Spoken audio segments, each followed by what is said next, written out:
If by chance you are dreaming right now, wake up! Welcome to Horror Nights!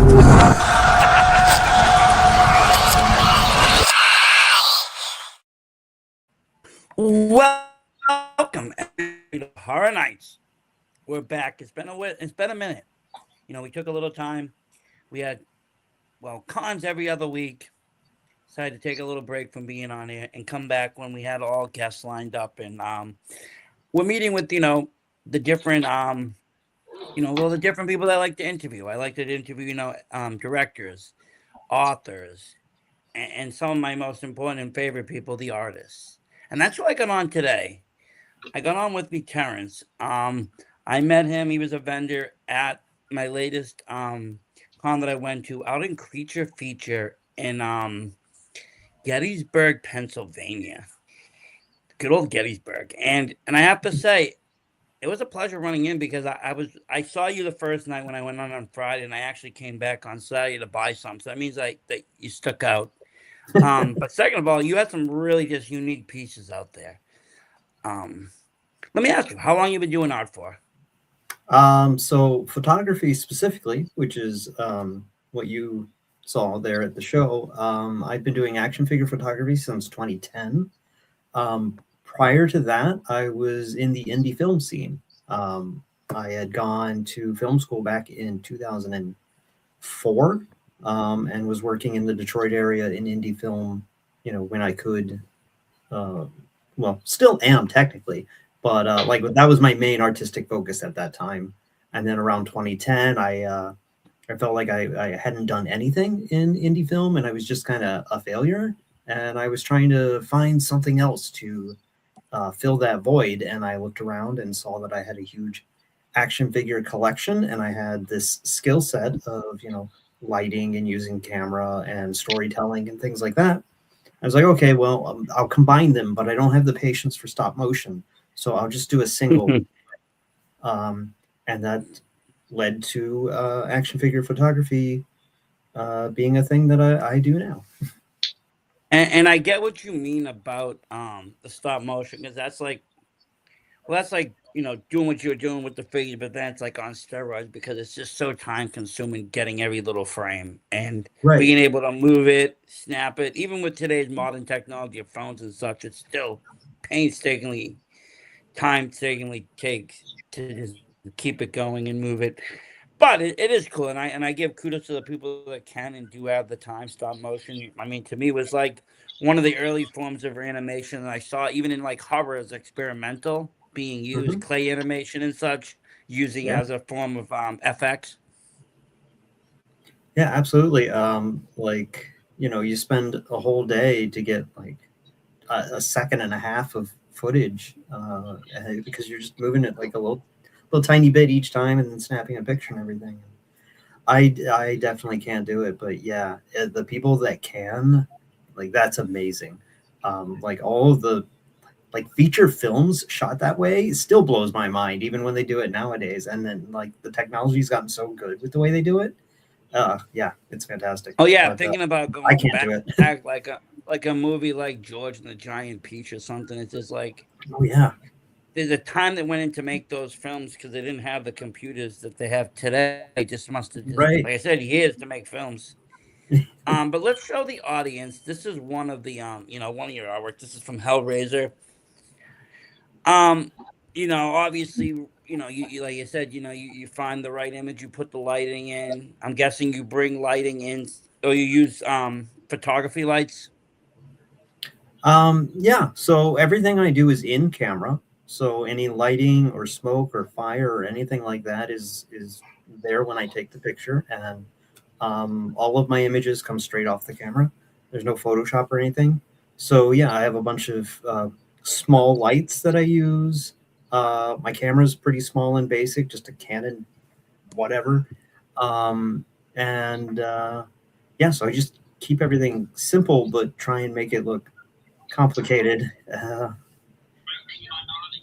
Oh yeah, I mean, this was the one that I actually bought. I bought this one, and I honestly, I saw it in the smaller size. I was gonna get it when I came back on day two. The smaller size was gone, so I got the larger one on the larger print. And honestly, I just thought this was just a very unique photo. Having Gumby in any of these just makes it hilarious to me, and everybody's facial expression. But knowing that, like I said, that this was all set up. This isn't a Photoshop montage. This isn't an AI photo. This is you have this scene set up somewhere in your facilities, and you're sitting there snapping away photos of it. Yeah, I mean, my studio is basically a card table that I pull out and set up, and then everything else I set up that day for the shoot. So like the backgrounds and anything I have for the ground, lighting and effects, and all of it's just set up temporarily for that day. So I don't even have the advantage of having like stuff just always in its place, and I just need to like reach up and adjust it or something. And yeah, the Gumby ones especially have been a fun series that I've worked on. Um, like that all began because I did one photo where it was just Gumby curled up in a fetal position in front of a stack of books that were books that shouldn't have been on the Gumby show, because in the Gumby show he could walk into a book and he'd enter the world of that book. And the idea was, what if he got on the wrong bookshelf? And so that was like the first photo. And then I was like, hey, I could just do one for each of these books and it'd be even more fun. And so I've just been working on a series of those from different like fucked up books, including the Bible. But I also have the Rivers. If the first one I did was a satanic themed one. It wasn't Yeah, until I'm gonna try years to later. pull that one up too right now. I think this is the Yeah, one. it was And this years one later was, where I was like, I'll oh be yeah. honest with you, this one was pulling at me too because it's very unique. If I can ask real fast, what inspired you to get into photography like this? Like, what got you into it? So like in high school, I did photography in the yearbook. So that was like my first playing around with a camera kind of experience. But even as like a little kid, there was one day where I was looking at some comic book covers and I had Punisher Kills the Marvel Universe. And the cover of that is just a stack of bodies and then the Punisher standing on top. And it's like all different superheroes and he's killed them all. Hence the title. But I was like, hey, that's like an easy setup. That'd be cool to like stack all of my action figures into a pile and put the Punisher on top. And then I was like, I'll take a picture of it to commemorate this idea that I had. And then like the picture was super blurry and it looked like shit and like it's terrible. But so I forgot about the idea for a long, long time. And then, like I said, in like 2010, I was feeling like a failure from filmmaking, and I had all of these filmmaking skills, but I had nothing I could apply them to. But I had this big action figure collection because I've always collected action figures. And I was like, what if I do that thing I did one time? And so I started looking through some comic book covers again. I found some that I thought would be simple and easy to do. And I set them up and took some pictures. And like, hey, this is kind of fun. And so it was just sort of like a little bit of a hobby thing like that for a while. I was just recreating comic book covers. And eventually I wanted to do my own compositions, my own original ideas and stuff. And that's when I started getting into like the Gumby series that we were just talking about, or the Skeleton series that I've been working on most recently. And I've just kind of branched out from there. No, I like it. This was the first gum. I think this. I'm guessing if he ran into the Necromonicon, how would it be? And you got like, I Yes. love it how because you have like the movie from like the Evil Dead version of it. You got Antoine Svendi's like Satanic Bible in there, and just the name alone, even though like most of it is just theist, atheist stuff, it scares people. And then you got the other Necromonicon, which a lot of people are afraid of. They don't even want to touch those doors. And you got them all in this, and then you got poor Gumby there just finding his way in the wrong shelf, like you said. And I love that. Like I almost wish it was a movie like, oh, like Gumby goes to hell. Let's see how this would turn out. Right. It's one of those photos where I do wish I had the patience for stop motion, because Gumby obviously is from that world, and it would be awesome to do like my own Gumby fan film that brings those photos to life. But for now, I settle for trying to tell a story within one frame. Oh, and it works. I mean, like I said, they both are, like you said, those two right there. Just and just again, I'll show this one. Like you said, if Gumby invented, went into the Bible, what would it look like? What would it happen? And you got like Jesus like walking away. Yeah, Um, Jesus is selling them out. He's got the 30 pieces of silver there, he turned to passing them he off. turned to Judas, and you got Gumby up on the cross. It was like whatever, and even worse is Gumby's alone. He doesn't even have his horse. He doesn't have his friends. Yeah, yeah. His other friends are just sort of sitting there watching, like as if they were Mary Magdalene and the apostles. Nothing we can do here. Right. And I'm His will be sorry.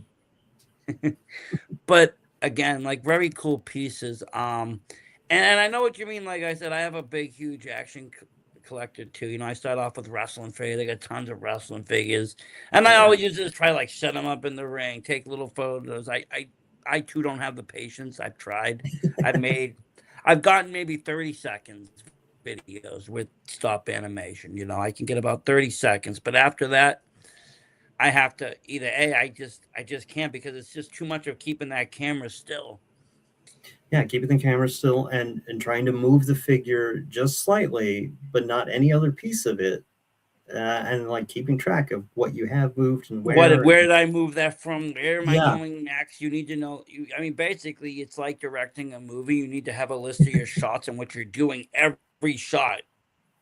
It's not even like you can't even say like, okay, now move your arm. It's like, okay, I'm going to move your arm in increments. Boom, boom, boom, boom, boom. It's like, so I started with that though, and then I got into horror collection as well, in the wonderful world of NECA, and they their figures are amazing. Yes, absolutely. They do a lot of the heavy lifting for my photos, or making the photos look good, because the figures just look so good already.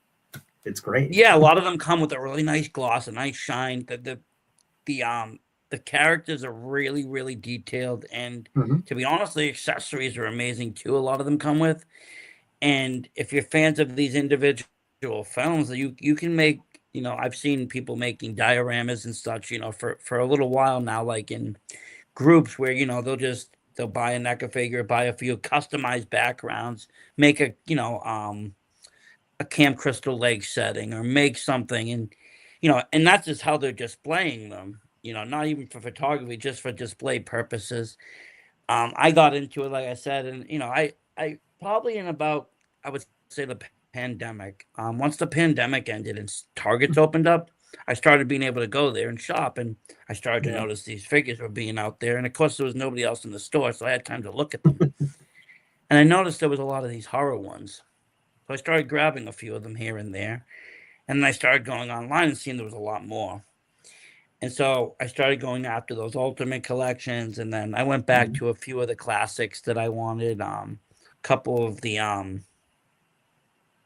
more rare ones, like Michael from the Lost Boys, and David, and some of the older series ones I went after. And those ones I don't open, but all the other ones I ended up opening them. And if there was something that, like for instance, I didn't want to open, I would just end up buying two of them. Because I have a set of stuff that I want to go around and get signed. Like, so for instance, over the weekend we had, we had the guy from Reanimator there, and Reanimator has a NECA figure, so of course I wanted to bring that and get it signed. And that's kind of my thing now with the cons, is trying to get these individual NECA figures from whatever movie signed by whoever played that character. You can do it with the Jasons and such. You can do it with, the different ones. And that's been kind of the fun challenge now. But still, even just collecting them, because every day there's exclusive ones. They're not even, some of them are very hard to come by. I had a real hard time getting the last, like, Art the Clowns. Yeah, it's fun doing the action figure photography at conventions where they have the celebrities there who represent, the characters that I've taken pictures of, because sometimes I do have them sign the photos I've done, and that's always a cool experience, because they're always excited to see it, because they're like, oh, I've never seen a thing like this before. I'm like, well, they're out there, but here's my version. Please sign it. And yeah, like Jeffrey Combs was somebody that I definitely almost went up to have signed, because I've done a reanimator photo, and I was like, it'd be cool to have him sign that, but I ended up missing my chances to go. But yeah, that would have he was super cool. Lloyd was there; he was cool. I've done a Toxie photo too. I could have had him nice. sign. And then Quinn from Trick or Treat. I was going to have him sign my Sam one, but I never made it away from the table.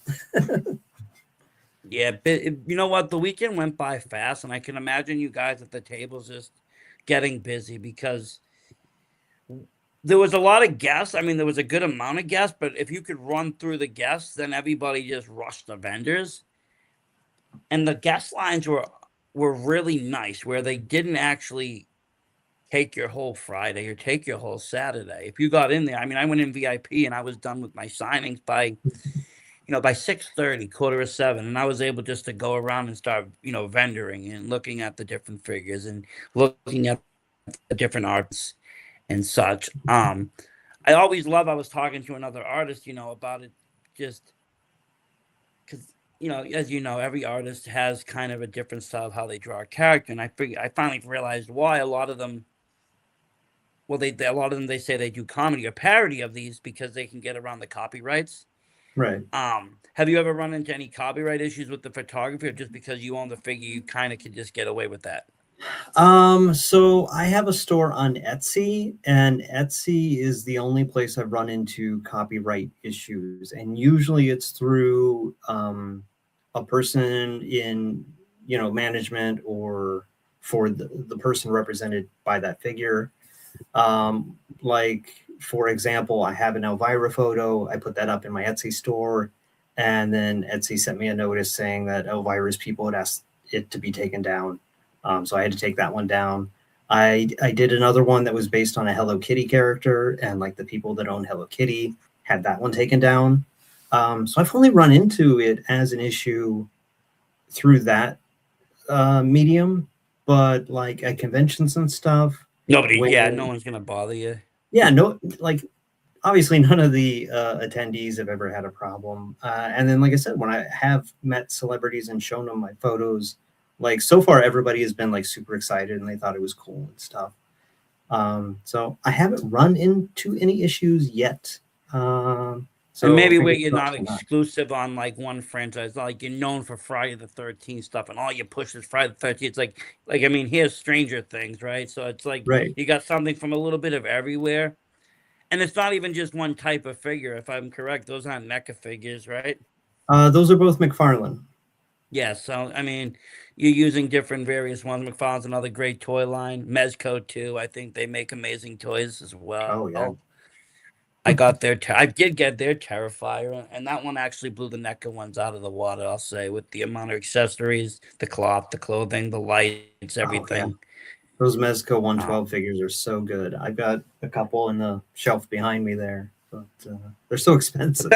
I mean, I was a little starstruck though over the weekend. I ran into I think it was the Last Toy Shop, and they had a lot of custom figures, and a lot of their custom figures, while they were in the like 180 range, were beautiful.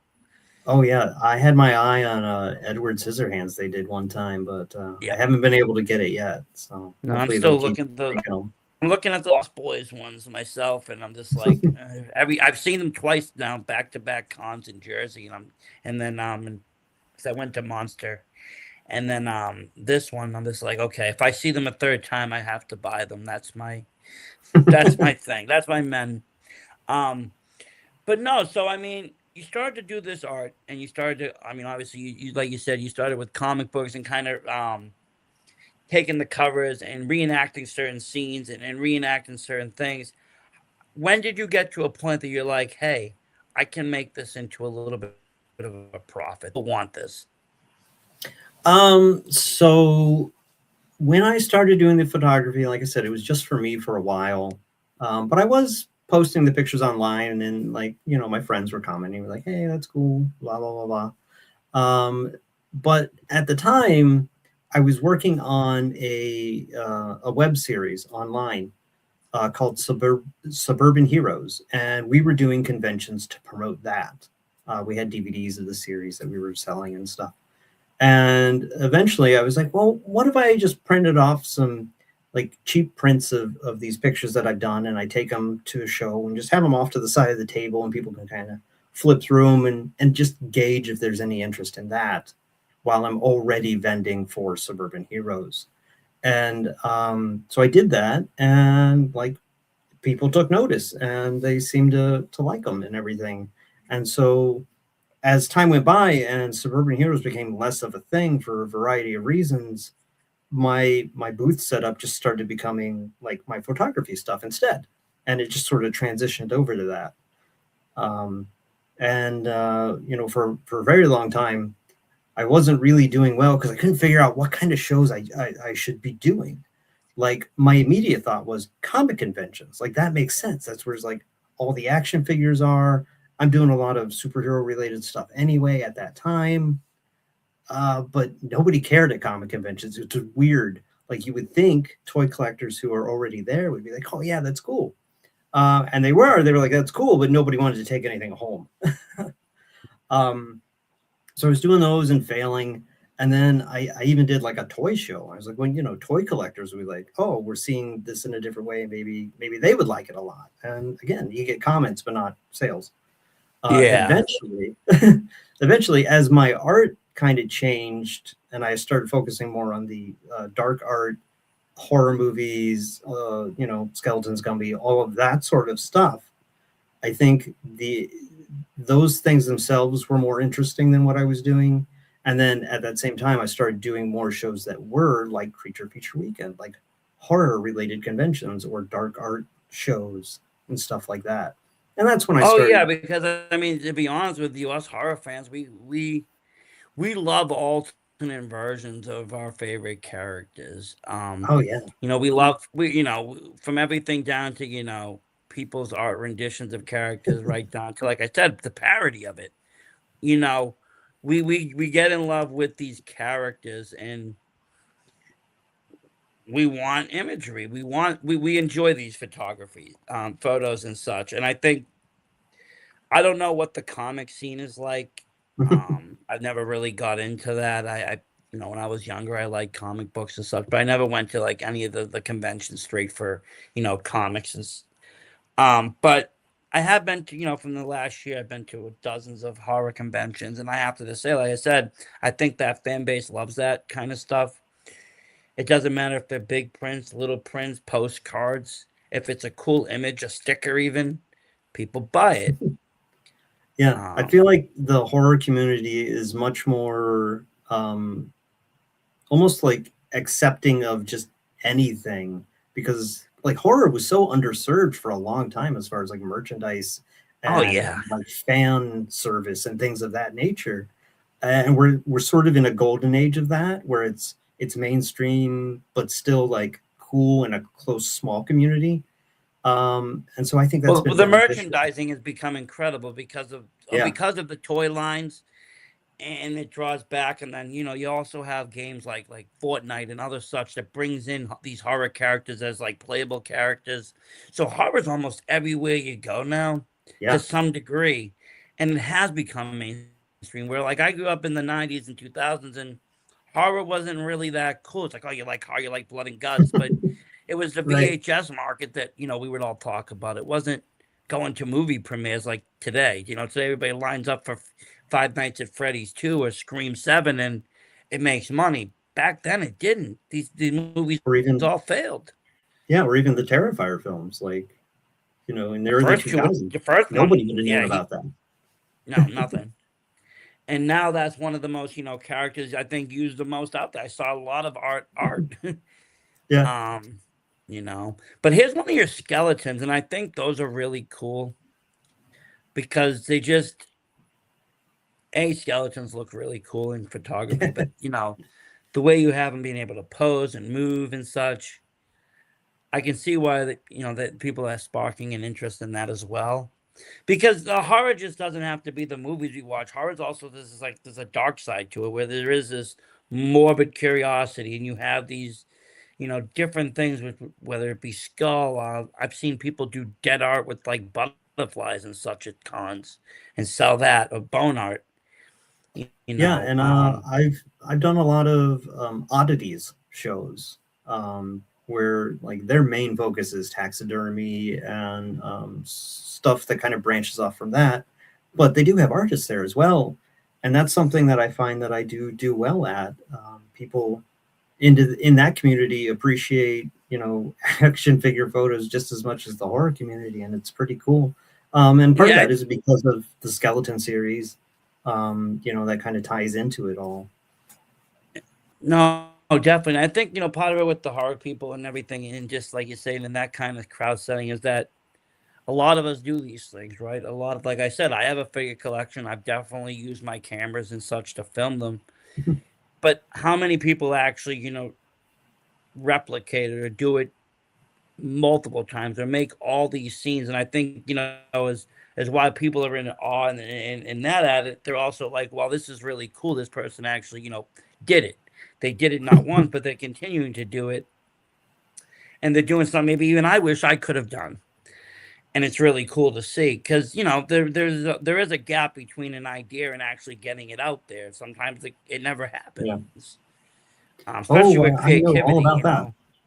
Yeah. Creative process is the weirdest thing, and sometimes it can get all sorts of bumps or go even in totally different directions. You may start off doing figure photography and end up doing something totally different. Yeah. Or you start out doing filmmaking and end up doing action figure photography. That too.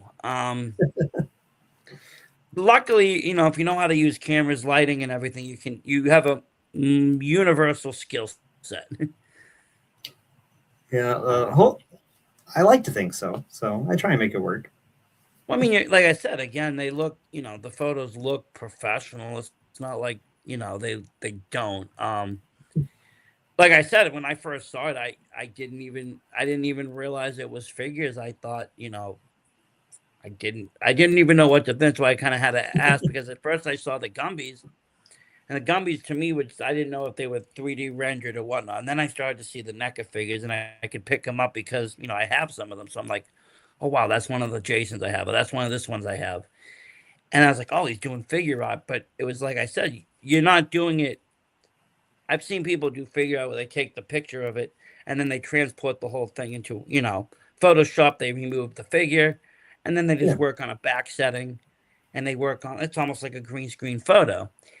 You're not doing that though. Again, like you said, you're bringing everything. All the magic is happening right in front of you. Any effect, anything flare, anything you do, you have to have almost like I said, like practical effect. Yeah, I mean it's very much filmmaking for a single shot, with practical effects and stuff. And I I've had a learning curve with doing like the effects type stuff too, because some of them I have fireworks going off and stuff to get the photo just right. And I learned very quick that you don't do that inside. And then even when you do it outside, sometimes you set your table on fire accidentally. So that's always been fun.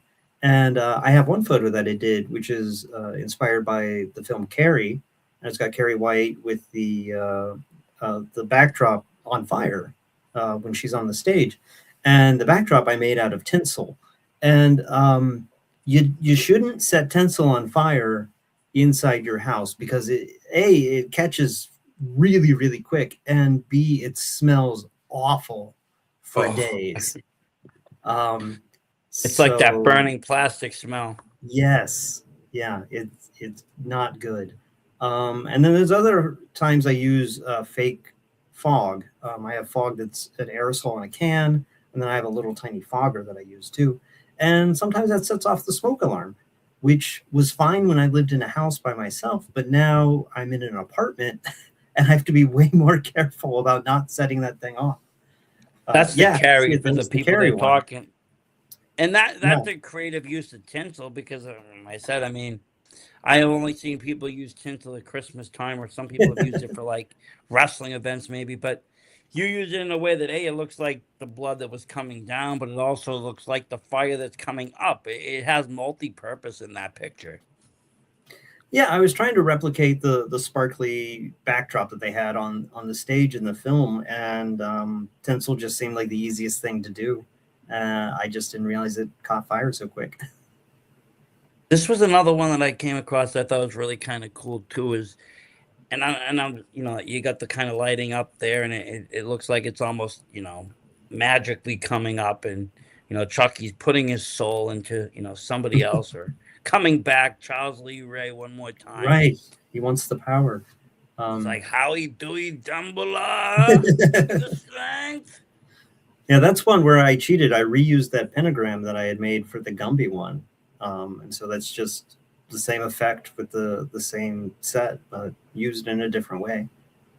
Yeah, because if you look at the two, you kind of have that one going this way, and it's got more like fog kind of rising, where this Yeah. looks almost like either like fiery imprint or some kind of sigil on fire. Exactly, and that's what I was going for. So, And just like I said, it's really good use and just good use of both, like you said, the means you have, but also just finding creative ways, to do that.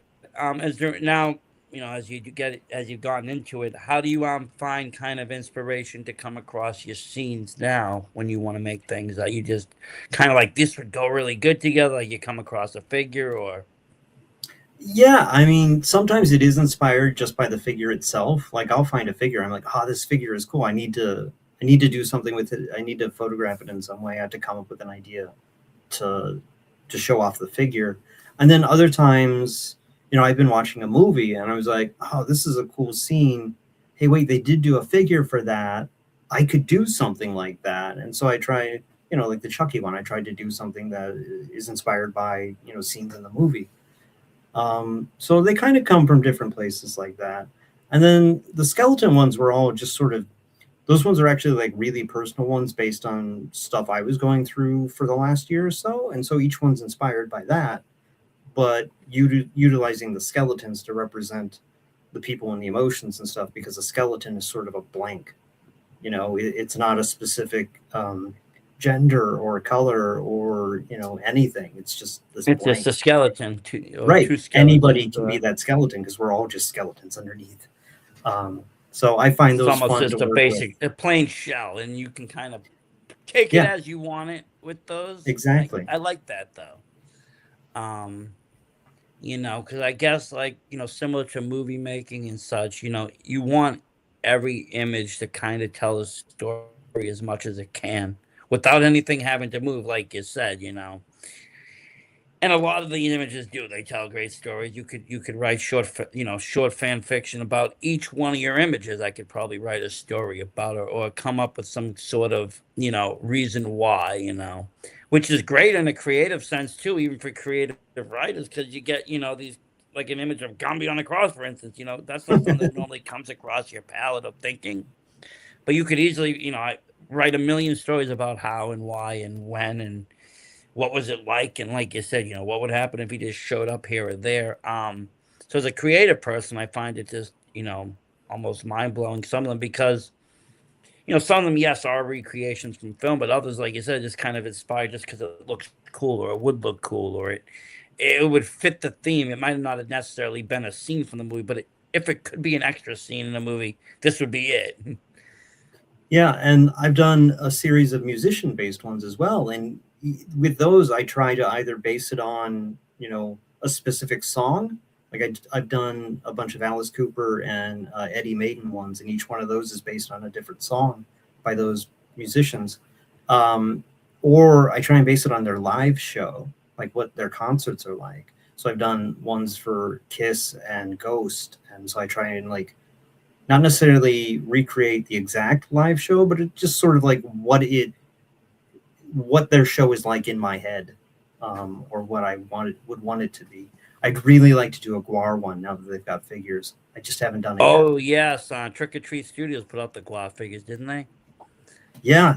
I ordered that set the day that it finally went up for pre-order, and so I got all 5 figures, and then the bonus sludge barrel that has the piece of Odorous in it, so I can build Odorous.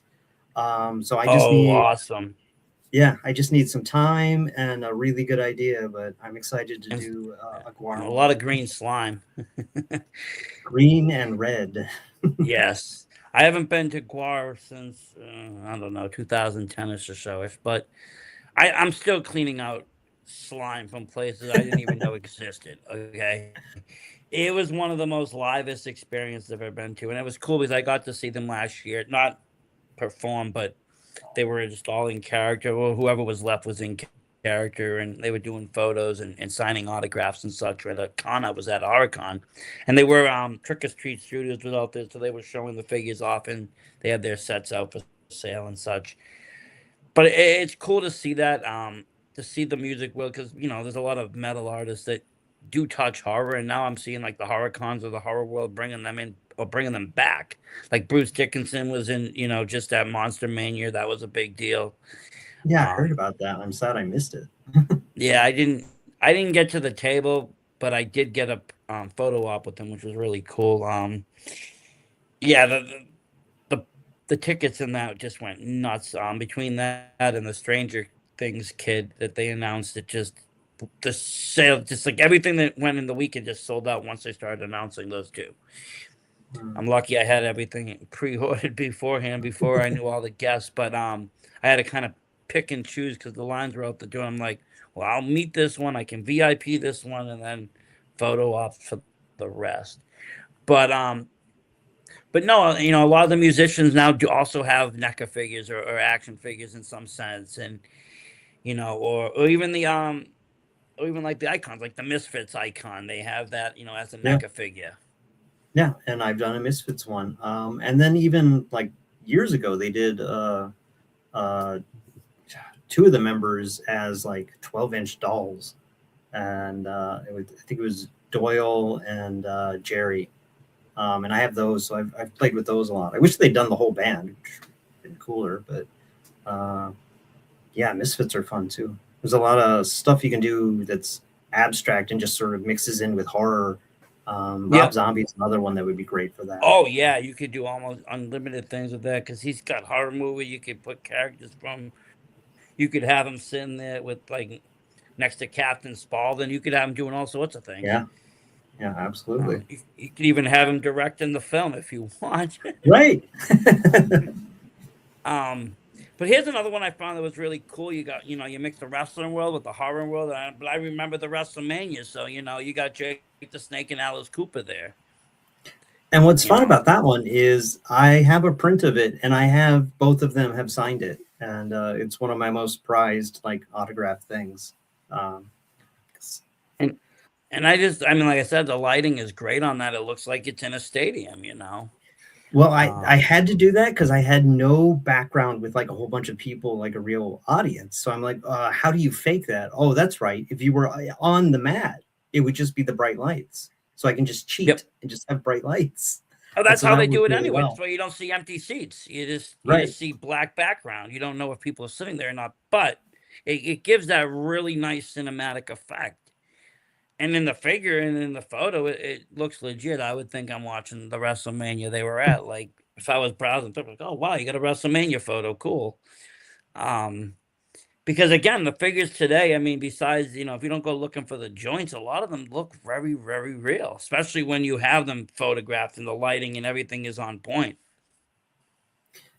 Yeah, You know. like I said, the figures themselves do a lot of heavy lifting for making it look good, and I'm very grateful for the advances in plastic technology that have made them so good nowadays. Oh yeah, the articulation is amazing, and Mhm. like I said, even to the point of if the companies aren't making, you got people also buying like 3D printers and homemaking stuff, or making accessories, or making, you know, other parts of sets that never existed. Yeah, I'm excited about the whole 3D printing thing. I still haven't really dived into it to get stuff like props and things for my photography, but like it's a whole new world where you can just make anything and have it available, and all it needs is like maybe a little sanding and a little bit of paint to really sell it. And so yeah, I'm Oh excited about yeah, that. no, like I um, mean, like again, to mention the last toy stop there, they had these like little figures. I ended up having I bought 2 feet for from the audition movie movie, and it was just like Two Little Feet with the audition backing. But they had other ones. They had like the Leprechaun, said Lucky Charms across it. They even had like the little vial from Breaking Bad. Different like key little items that would be small enough that could fit in a little package, but you could tell they were, handmade. I mean, it says bootlegged as fuck toys on the bottom, so it gives you the idea. But again, it's where creativity is now taking us with the technology that we can possess as little people. We don't have to be a business of mass proportions to create these things. You can buy a 3D printer now for fairly cheap, I think. And if you know how to operate it, you know how to hand paint, you know how to even do modeling, for figures and stuff, Mhm. then you create these things. And like I said, a lot of them are pretty unique and very cool and fun little things to get signed, because a lot of the stuff for that people make is for movies that don't have any merch or aren't even from this country, like Audition. There's very limited stuff of what's produced here for that movie. Yeah, I mean, that's the cool thing about conventions and like little indie artists, because we all have the things that excite us that are like kind of obscure, that feels like we're the only people that know about it. And then we go to a convention if we're the artist and we show it off, and then we find the other people that are like, oh yeah, I remember that movie that's only on VHS even now that I saw when I was in third grade. And I remember that scene with that weird little monster, or that, that thing. And Yeah, like, it's cool. you meet almost a collective of people that have things that maybe you only thought you remembered, like you said, because a lot of the times, back in the day, especially when we were kids, a lot of movies were just on TV. They would just be on, Right? whatever, HBO, whatever. And you just, you might have wanted to see Indiana Jones at 10, but there was like two other movies because you woke up at 6. So you're just killing time, but you end up watching these horror films or fever dream films that you just don't remember for another 20 or 30 years. Yeah, there were so many. I've always been a night owl, so I would stay up, on Friday and Saturday nights and like just channel surf and come across whatever, like TCM would show some sort of weird movie, like some monster movie, and like, oh, what the hell is Oh this? yeah. Like, I missed the opening. I don't know the title, and you just have to like hold it in the back of your head until like someday you come across it again.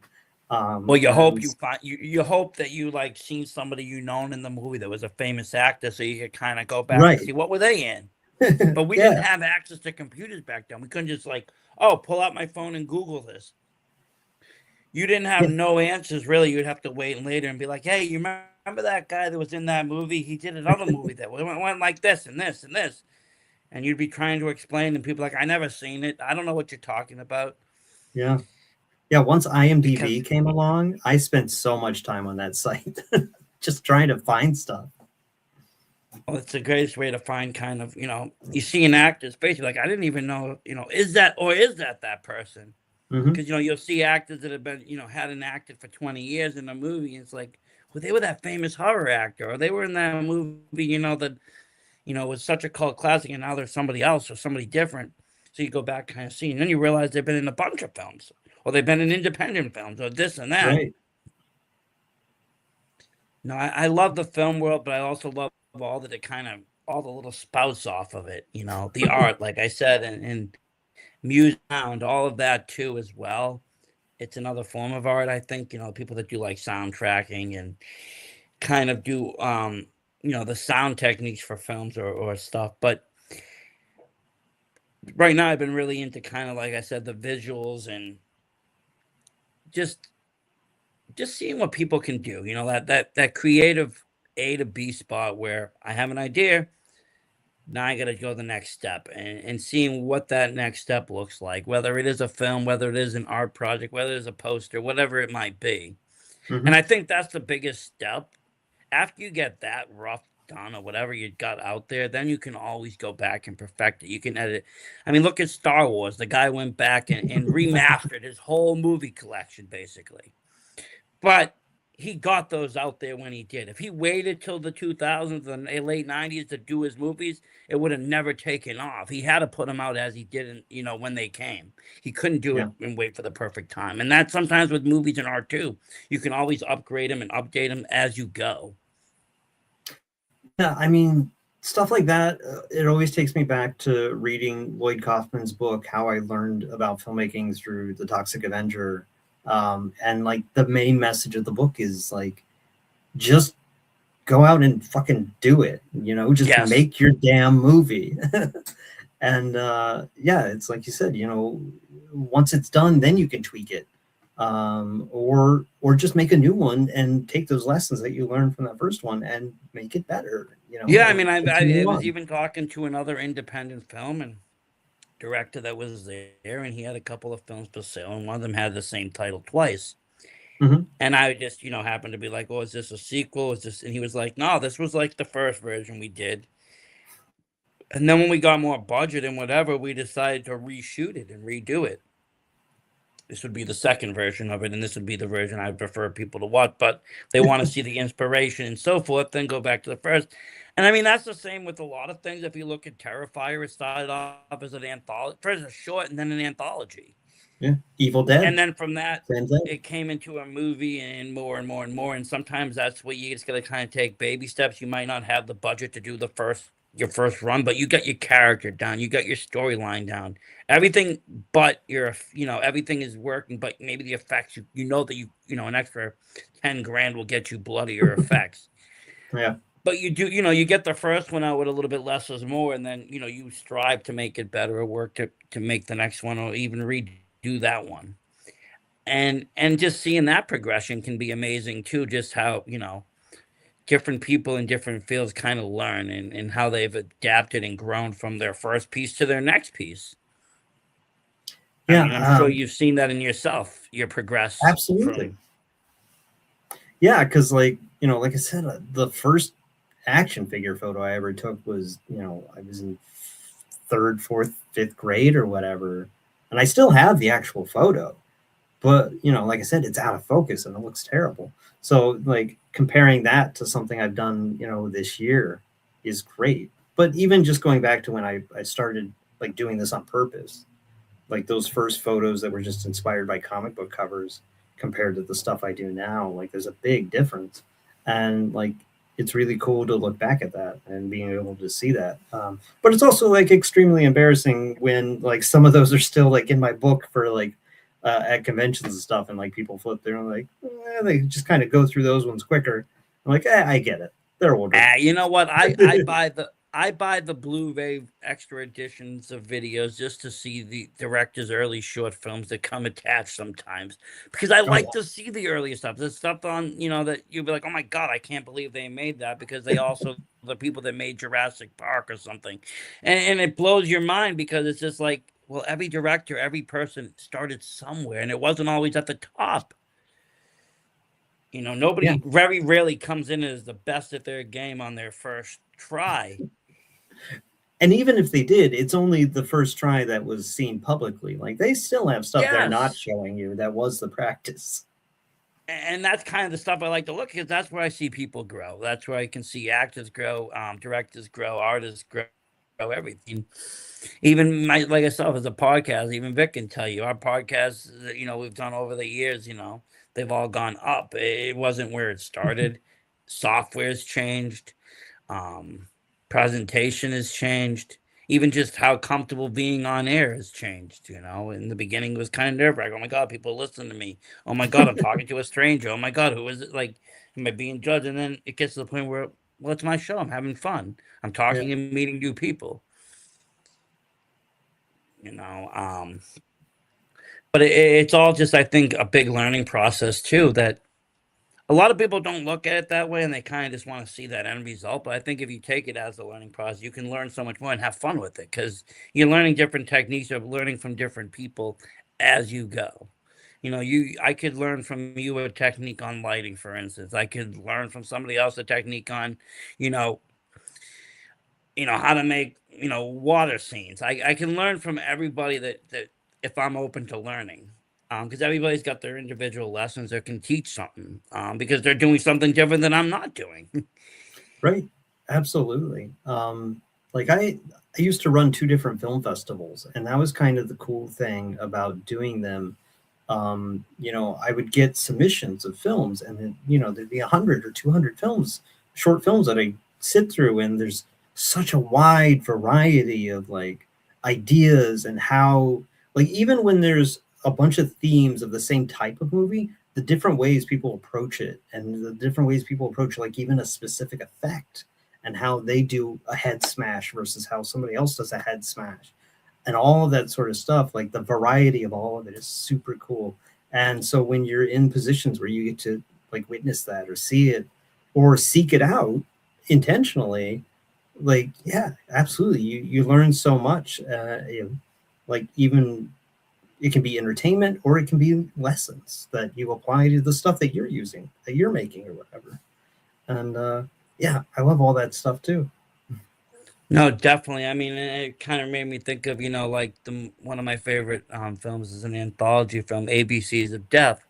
I Mm, don't know if you've seen it, but it has, yeah, different directors. Everybody got a kind of letter, and everybody kind of makes death about that letter. But it shows each and every director's kind of individual form, and every movie is a little bit different, even though it's the kind of the same, one term of death. And I love seeing that kind of stuff. Even festivals where they're all the same genre of horror, or they're supposed to be. You can see, like you said, how can people make, I've seen, people take like a mermaid and turn it into a horror movie. I've seen, right. folklores get turned into horror movies. So to see what people do and what their version of these, creatures look like. If I say, draw a unicorn, but you got to draw it scary, there's going to be 20 or 30 different variations of what this creature is going to look like. Yeah, if you're like just taking a unicorn, you can have the movie Death of a Unicorn, or you can have something like Kara's Hell, and just everybody takes it a different way. It's great. Exactly, and I like that. I think about horror more so than other genres. I mean, I do watch a few other genres, but you don't really see that as much. I mean, horror action is pretty straightforward for me for films. Comedy is where it kind of interacts, because comedy and horror go together very well, because you have Yes. obviously a lot of horror comedies, Hmm. and then you have comedies that have other aspects of other genres within it as well. There's some drama comedies, love comedies, and that reminds me kind of horror, because horror is all over the place too. You have different levels between extreme French movies all the way down to something silly or funny. It's a very versatile genre, and I think that's why it's so like so popular, and the audience is so uh, connected to it because it can represent just everything. Yeah, there's probably something in there for everyone. Like if you like J Hmm. horror, then you can come here. If you like cult classics, you can come here. If you like you know trauma videos, you can come here. It really doesn't matter. But like the movie Toxic Avenger, I haven't probably seen it in 30 years, and I went. They were showing it the other night. Hmm. Um, and to me, watching it now, I was just like, first of all, I didn't realize how wild that movie actually was. As a kid Yeah. watching it, probably on HBO or taking it home, I never realized just how crazy it was. Yeah. And two, it's just like they put this out, they took a risk. This wasn't part of any major marketing scheme. It wasn't following any other genres.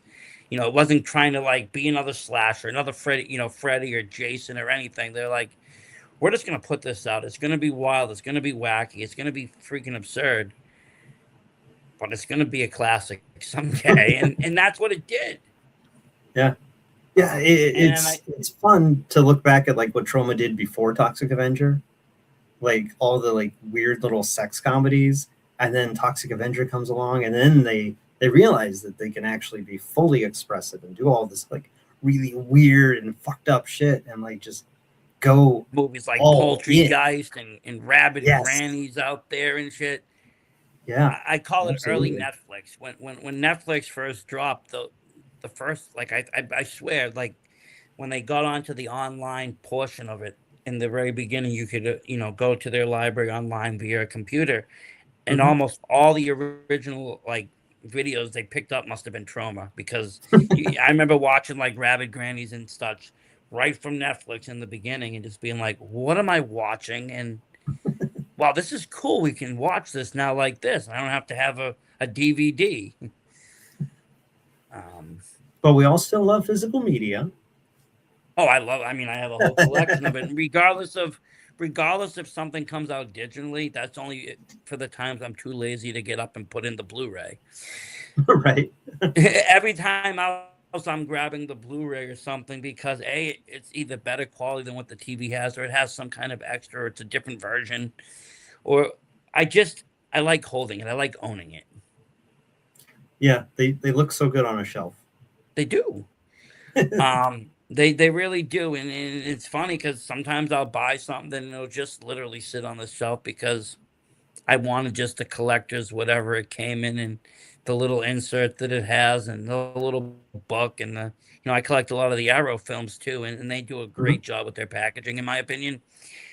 And so they will just sit on the shelf there until I either find to watch them, or sometimes, like I said, I also have a lot of B movies that need a B player. So those I a lot of them I can't find streaming.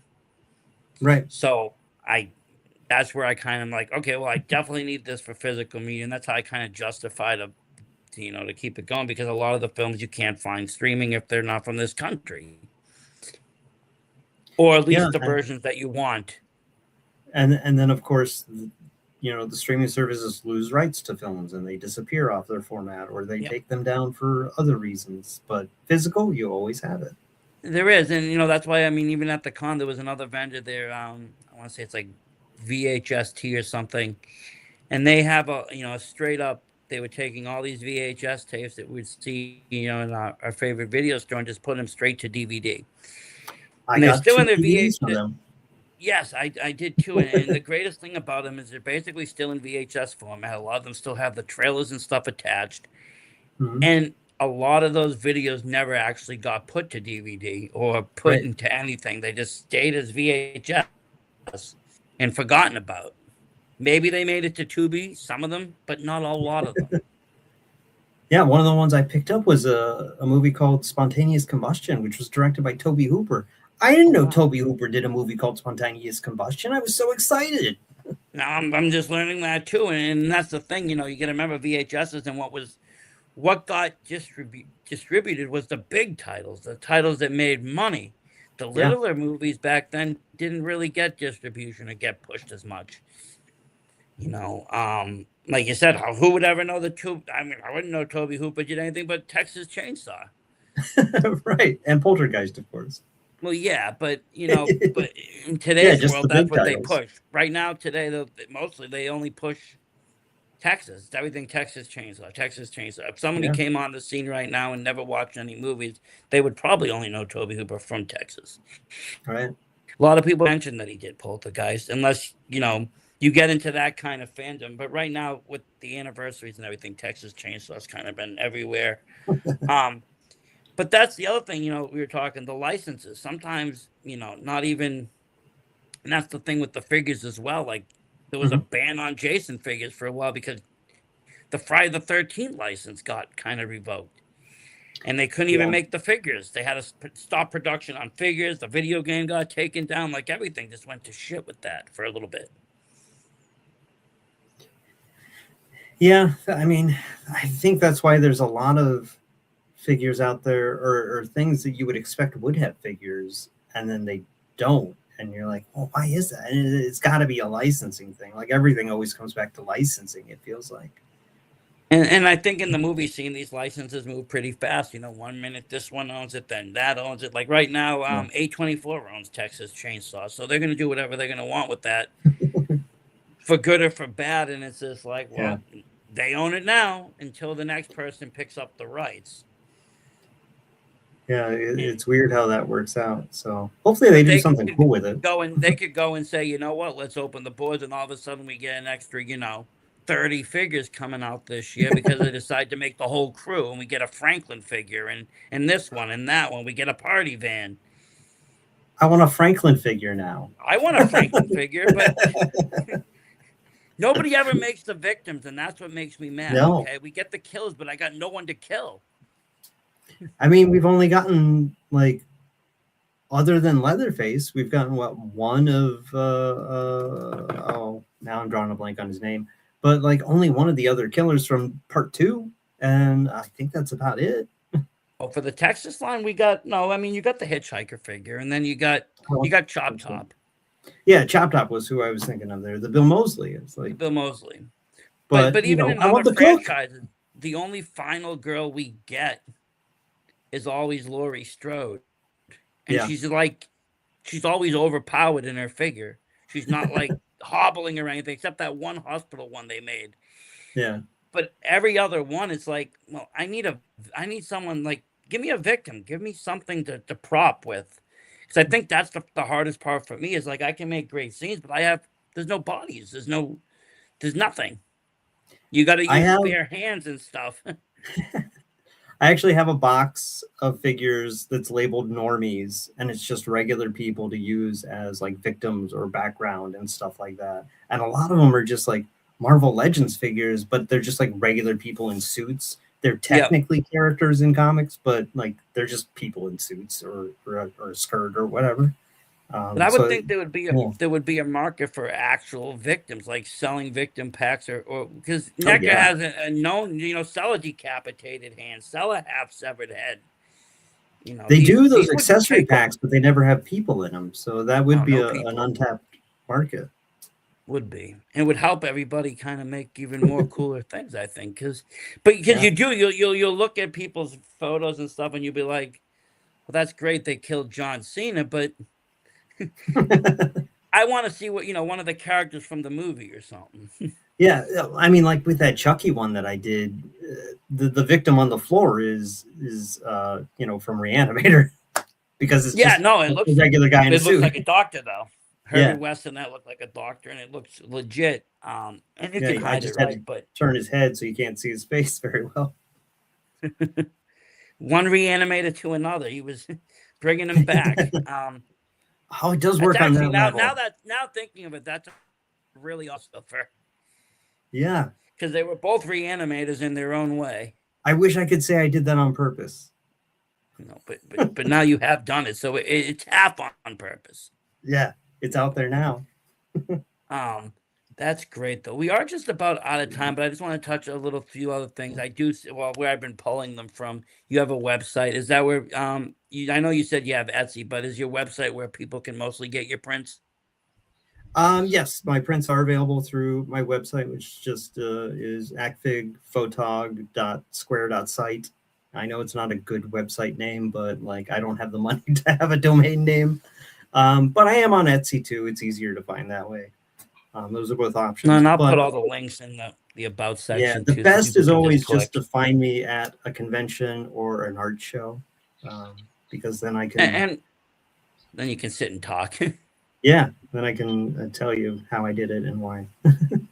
And that's the important thing. Not so much the how, because I mean, sometimes the how is too, but I also like to see the why. Like, what inspired you to make that? What inspired you? Like, I had questions like just coming in about where Gumby came from, but now that you mentioned, him walking into different books and it makes sense now. I never even Yeah. thought of that. What happens if you walked into the Bible? Mm-hmm. And then I saw, like I said, the Necromonicon one. I was like, that's to me, But now it makes even more sense the story of why. Mm-hmm. So what is your con schedule like? Like I said, I've seen you out in Scranton. Do you try to go that way? Do you go all over the continental U.S.? I'm based in Detroit, so most of the stuff I do is in the Michigan area. I try to get down to Ohio and Pennsylvania when I can. It just sort of depends on cost of the show. I haven't really broken into Indiana yet, or Illinois, so I'm starting to try and branch out as much as I can. But mostly in the Detroit, Michigan, northern Ohio region. Well, if you ever come up to the Northeast, we do have a lot of great cons up here in Massachusetts. Maine started doing cons as well. And even Connecticut. Connecticut isn't that. I mean, well, it's about an hour away from Pennsylvania, but Yeah, I know there's some good or like trade Jersey shows in New rather. Jersey. The Jersey shows are nice. Yeah. I've been kind of hitting those and slowly getting more into them as well. Going a little bit. I keep going a little bit further and further out. Like I'm supposed to go to Texas Frightmare weekend this year, and that's was told is one of the biggest ones out there. And there's a few others I have my eye on that aren't in my area, and I'm just like, okay, let's see what's out there. And it's for funny, sure. you can travel like however many hours, and sometimes you see the same vendors that you see near your house, and they're not even from this area or that area. They're from like someplace totally different. Oh yeah, it's sort of like the old days of the traveling circus or something, where you'll just keep coming across the same performers or the same vendors wherever you go. And it's kind of cool because it's like a little convention family, and we all kind of know which ones do well, and so those are the ones we all appear at, and it's I fun. like it so because I can see what they have the first time and then know how much money I really need the second time because Right, I've and then the never third come time when you prepared buy it. enough. Yeah, a third time when I buy it because I never come prepared the first time. I never have enough. I have enough for the photos and the autos, but I never actually bring enough for the vendors. Yeah. There's always one piece that comes at the very end that I'll see that I'm like, damn, I need an extra couple of hundred now. um, but that's the fun of it. I mean, like I said, the collecting is just as much as fun as the talking about and going out there and meeting people. It is a really great experience. If that's your thing is horror, I feel cons is probably like it's like a home for any Hmm. horror fan because you walk in there, you do feel like family, not just with the people that are there, but also with the vendors. The guests are very, they're amazing as well. They make you feel like you're at home as well. Yeah. And a lot of them will just talk to you about horror. They'll talk to you about their film. They don't act pretentious. They don't act better than. They just act like normal people. Like I talked to Jeffrey Combs for a good 15 minutes on Friday, and he talked to me like a normal person would talk to me. We were talking about Stream and how Stream was partly filmed in Scranton. I'm not Scranton, Gettysburg, and just different things. I talked to him about his older films and such, and it's just always a great time to do such things. Yeah, absolutely. But thank you for coming on and sharing with us all this stuff. And Thank you. again, hope to see you at the next one out there. Because it's definitely now that I got your website too, which means I can order prints from there because there is a bunch of figure stuff or different stuff that would look really good in the bare spaces of my basement. Now that I look at it, the Gumby one's already getting framed this week. I will be honest, Awesome. but thank you very much. And thank you everybody at home for coming out and taking the time to check out some of the people that I'm going to be bringing on this week. There'll be vendors and such of people that were at the con selling stuff and the things that they do that involve horror that also you know makes money for them, but us as fans collect. I like I said, I met a bunch of people, different people, people that were making weaponry, people that were making stickers, T-shirts, all sorts of things, and it's what it's all about. So thank you everybody for staying tuned, and as always, stay spooky. We're out.